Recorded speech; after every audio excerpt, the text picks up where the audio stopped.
question I want to ask this week is George Russell going to bottle it this season? Has he got the mettle?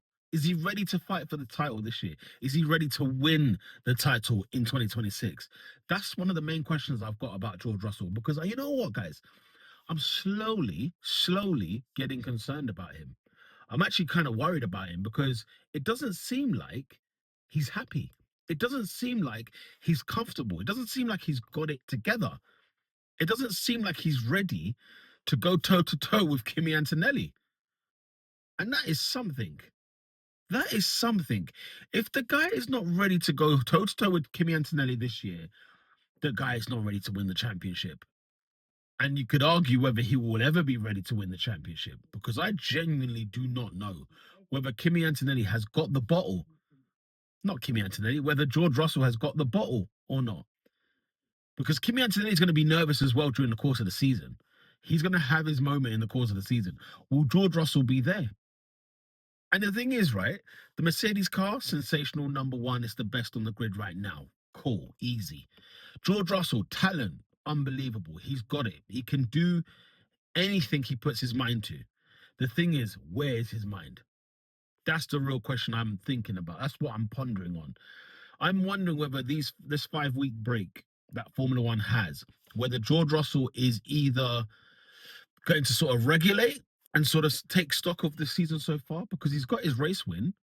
He's been on the podium, you know. He's been on pole. Like he's had a good start to the season.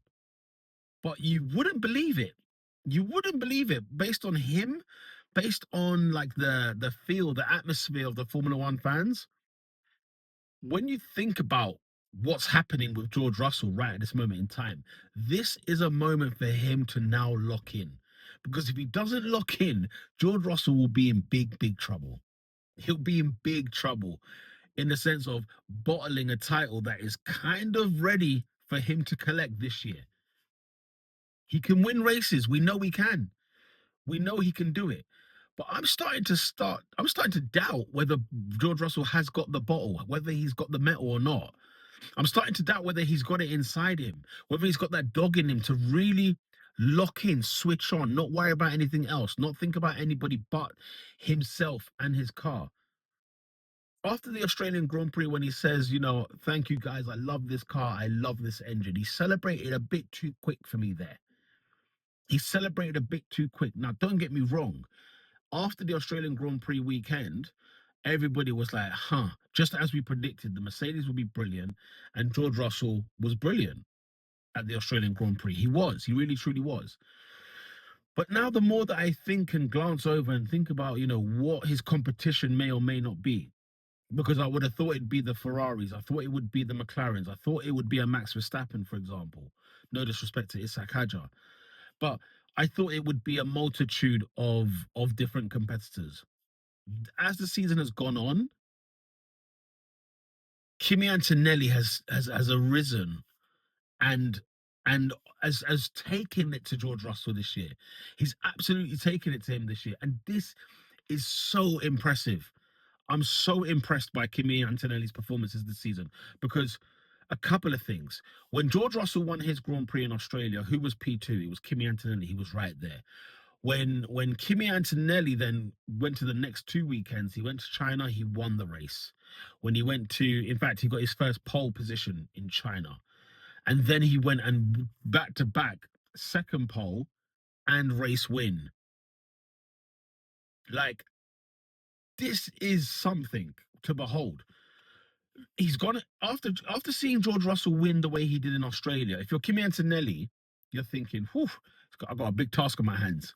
But you know what Kimi Antonelli done? He took the bull by the horns and said, look, this car is brilliant. Let me make the most of this.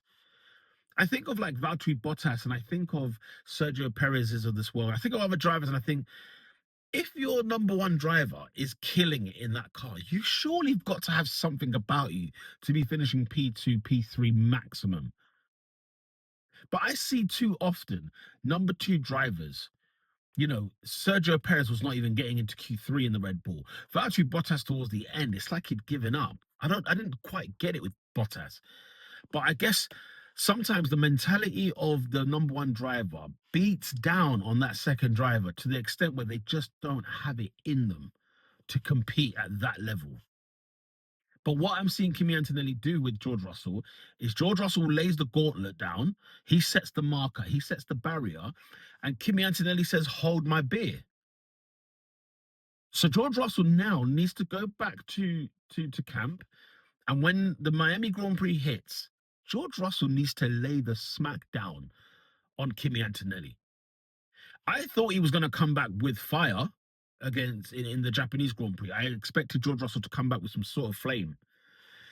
And instead, I saw a different George Russell that got me concerned. Because it's great to see how drivers are when they're on top, when they're winning, when they're doing great. But it's even more impressive to see what they do when things are not going so well. I've seen Lewis Hamilton be emotional trying to find himself when his cars ain't going so well. I've seen Max Verstappen who's crying about everything, kicking moaning about the regulations, crying about his car. I've seen that with him. I've seen how the behavior of, I've seen how Lando Norris has behaved when the McLarens weren't that great. I never saw this level of stuff. Then George Russell, steps George Russell. His car is good. Let's have it right. His car's brilliant. And in fairness to him, when he joined the Mercedes team, he thought, yes, this is my time. It's time to go. We're going to do this. And instead, he's had a car that he's had to struggle with in that ground effect era. Toto Wolff said, I'm glad that that era's gone. I can throw away this car. And he was glad to throw it away. So we've seen George, and in that time, sorry, George Russell really took ownership of that Mercedes seat. He really made it his own. He never left any questions in Mercedes Toto Wolff's mind on whether or not he should still be a Formula One driver for Mercedes, and that's hats off to George Russell. He did, you could argue beat Lewis Hamilton, right? But now he's got another challenge on this on under his sleeve, right? And the Kimi Antonelli thing, it reminds me of Oscar Piastri last year. Everybody talked about Lando Norris. This is your time to win this title. This is your time. And then Oscar Piastri come out of nowhere. Do you know what I mean? After the first Grand Prix, where he had a slide off, he had a bit of a nightmare in Australia, and then started nailing race wins, pole positions, started killing it because he knew the car he had. He had a good car. In the same vein of Kimi Antonelli, he's now knowing that he's got a good car, he's trying to nail it. George Russell needs to turn the switch. He needs to go back to whatever he was doing in the preseason testing over the winter, even a bit of last year. Because last year, the car was nowhere, but the guy was finishing P5, P5, P5, P5, P5, top fives. He was getting a lot of top fives last year. And so George Russell, I expect to really, lay the law, because Kimi Antonelli should not be a challenge for him. Kimi Antonelli is in his second season in Formula One. George Russell, I can't even remember. Claire Williams was still running Williams when he joined. So he's been there a long time. He's been there a hot minute. So I need to see George Russell take some ownership, really, almost puff his chest and be like, right, I'm the guy. I'm number one. I don't need to be worried about what's going on here, what's going on there. Because even in the races, like, he's almost like concentrating on other things other than himself, other things that can concern him, but like he shouldn't. He should focus on his job. At the Japanese Grand Prix, he didn't finish on the podium. When Kimi Antonelli didn't win the race, he finished P2. In China, at least, Russell finished P2. It was a 1-2 finish. But the fact that two things, George Russell isn't leading the championship. What? How is George Russell not leading the Formula One championship in 2026? How? How? That's the question he's got to ask himself. Now, is it good Kimi Antonelli or is it bad George Russell? And I think there's a bit of both in there. And George Russell isn't bad. It's just he needs to lock in. He needs to lock in mentally. The mentality is my concern with George, not the driving. The driving is exceptional. He's good. But you know what? So too is Kimi. And what will separate those two out of the course of the season? Who's got the bottle? Who's got the bottle? Who is the guy? That's what's going to separate those two. So I'm intrigued. I'm excited to see what George Russell we get after this break. How will George Russell be in Miami? Will he stand up, chest up, head up, strong? Or will he be feeling sorry for himself? Will he be slouching? Will he crouch down? Will he hunch back over, feeling sorry for himself? Like I've seen many drivers do in Formula One in the past. This should be George Russell's title in the way that it should have been Lando Norris's last year. But there are concerns. George Russell has to lock in. He has to lock in right this second and get it together. Otherwise, otherwise it's curtains, man. It's absolute curtains for George Russell. He needs to lock in. He needs to lock in. He cannot let this title go away. He cannot let this title slip.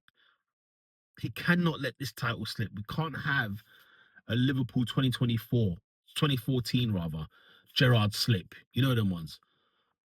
He can't let this slip. He can't. He can't.